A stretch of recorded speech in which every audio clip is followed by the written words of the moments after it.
82,000 crore rupees pulled from the markets by FIIs in a month. Why did October turn into one of the worst months for markets since COVID? What's happening to the stock market, and is this a warning sign? October has turned into a rough month for Dalal Street, marking its worst period since the pandemic crash in 2020. The Sensex is down about 5% this month alone, outpacing the record fall of 4.58% in June 2022. One of the worst market falls in recent years was seen in Feb and March months of COVID year 2020, when the Sensex lost 6% and 23% respectively. The broader market is feeling the pain too, with the BSE market cap shedding a staggering 29 lakh crore rupees so far. Several factors are at play here.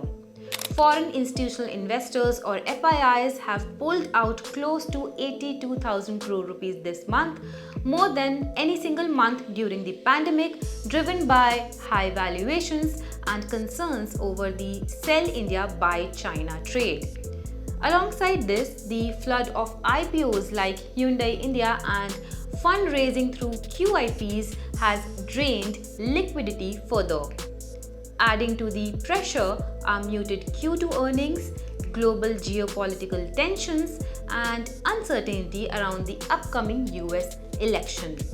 In FY25, earnings growth is estimated to come down to about 10% from an impressive 26% in FY24. In Q2, the street expects Nifty 50 companies' EPS to grow by just 2% year-on-year.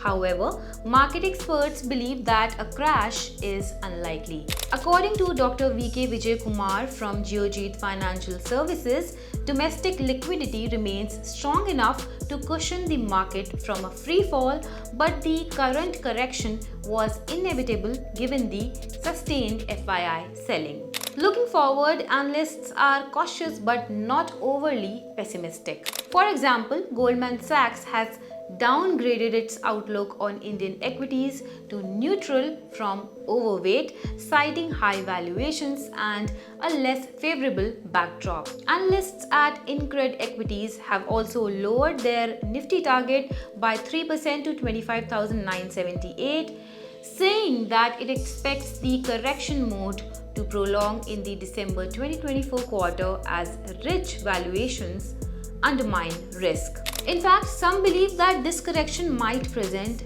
an opportunity for investors.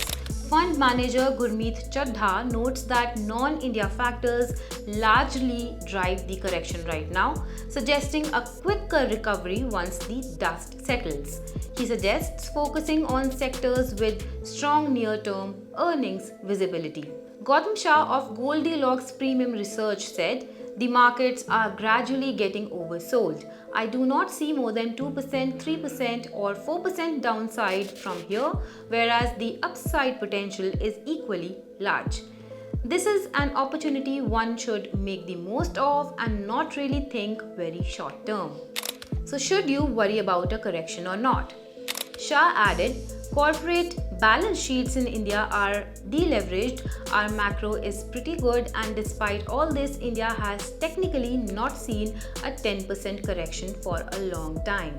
Corrections are normal. Any correction is unnerving, but this one is because it has happened very sharply.